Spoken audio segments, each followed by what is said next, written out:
En esta palabra de Dios de hoy seguimos profundizando en el Sermón de la Montaña, cómo Jesús va llevando a la plenitud. El amor a Dios y al prójimo están presentes en el Nuevo Testamento, pero tienen un alcance y un significado nuevo con Jesús, tanto que lo refiere al culto y también al trato diario con el prójimo.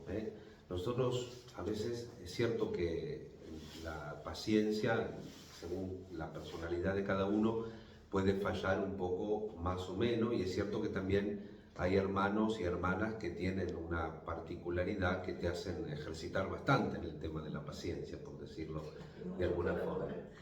Pero el tema real es que nosotros, por ejemplo, el tema del maltrato, esto hay que cuidarlo mucho, sobre todo en la convivencia diaria.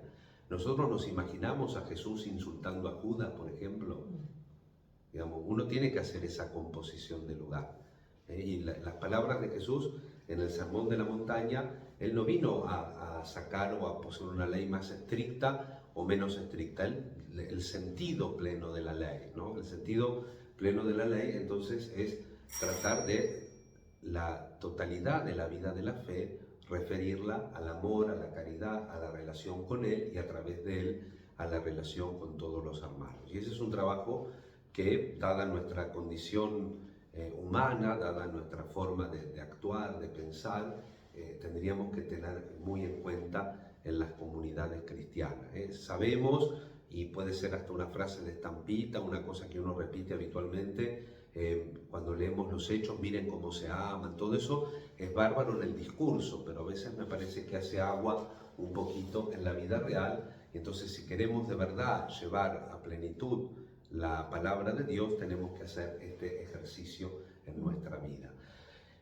Hoy celebramos la memoria obligatoria de San Antonio de Padua, un santo de la primera generación franciscana después de la fundación, y que es tan aceptado como San Francisco de Asís, porque la imagen de San Antonio es muy querida. De hecho, hace unos días estuve mirando las reconstrucciones de las caras de la gente, y hay una reconstrucción de San Antonio precisamente porque la mayor parte eran científicos y demás, pero hubo una reconstrucción de San Antonio porque tiene una inclusive amplia aceptación. Y dentro de la Iglesia es uno de los grandes maestros del Evangelio. De hecho, Pío XII lo declaró doctor de la Iglesia, el doctor evangélico. Y por otro lado también es un gran maestro en el tema de la predicación. Justo que el Papa ya nos pedía a los sacerdotes, nos rebajó 2 minutos el Papa, porque hasta hace tiempo decía 10 minutos y ahora dice 8 minutos, así que estamos ahí al borde. Y vamos a pedir al Señor también que nos dé la gracia, sobre todo, no tanto ser más largo o más corto, sino cuanto el poder también comunicar. La fuerza, es célebre ese cuadro de San Antonio, donde va a una ciudad de gente un poco dura, y cuando empieza a predicar salen los pececitos a escucharlo. En Pompeya tienen ese cuadro también, o lo tenían, yo hace un tiempo que no voy, antes de subir al camarín. La predicación como forma también de acercarnos al amor de Dios. Pero por otro lado, porque una de las características propias que él trató de desarrollar en su teología es precisamente el amor que transforma, que cambia, el amor que cambia la personalidad, que cambia al cristiano, a la cristiana, y que cambia también el mundo, en definitiva.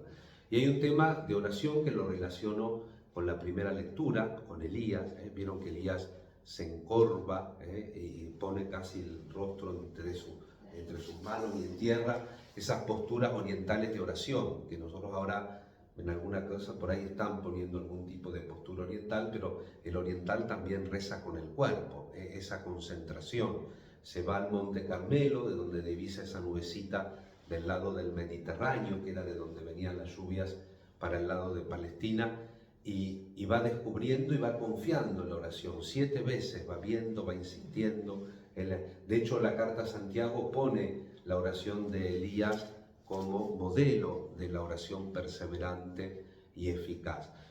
Y San Antonio en sus escritos tiene también, y él es de alguna manera en la corriente franciscana un iniciador de un método de oración que podríamos decir, sintetizarlo en 4 palabras, ¿no? o 4 frasecitas. Obsecratio, que es decir, el corazón y la persona que buscan el silencio y se abren a Dios. No se trata tanto de un silencio físico. Vieron que hay gente que es muy piadosa, pero vos le haces un ruido y te mira y si te acerca te muerde. No, el silencio interior, porque a veces lamentablemente por donde sea el silencio exterior es muy difícil. Obsecracio, abrir el corazón, la mente a la presencia de Dios. Luego la oración, dice San Antonio, como sentir el amor de Dios y hacer que el amor de Dios se difunda a partir del que está orando en la realidad y en el otro, por supuesto, porque siempre estamos hablando de que estamos inmersos en el mundo. Luego la postulatio, pedir gracia, pedir lo que uno necesita, y luego la graciarunax, la acción de gracia, agradecer, alabar. Eso también es una actitud que tienen los orientales, tal vez no en el mismo orden, pero cuando la Iglesia Ortodoxa, los de la Iglesia Ortodoxa se confiesa, primero confiesan las grandezas, las magnalias, las cosas grandes que Dios hizo por ellos, y luego confiesan peccata, los pecados. Es decir, la acción de gracias es una parte, bueno, lo sabemos por la Eucaristía, ¿no? Pero es una parte integrante de la oración para San Antonio. ¿Cómo rezamos nosotros en estos 4 puntos? ¿Somos capaces de encontrar el silencio para abrirnos a Dios? Tratamos de sentir en la oración precisamente como ese movimiento, esa dinámica del amor, de la caridad de Dios que tiene que invadir nuestra vida, para luego, por supuesto, somos frágiles, pedirle lo que necesitamos y agradecerle todo lo que el Señor nos va dando. Que la liturgia de hoy nos ayude a profundizar en el tema de la oración, del cuidado en el trato de los unos con los otros, y en este día jueves también le encomendamos al Señor, con la intercesión de San Antonio, a las vocaciones y a todos los predicadores, para que podamos predicar 8 minutos, pero fundamentalmente para que también entremos en esa dinámica y en esa fuerza del amor de Dios que nos tiene que transformar y que tiene que transformar nuestra comunidad. Que así sea. Que así sea.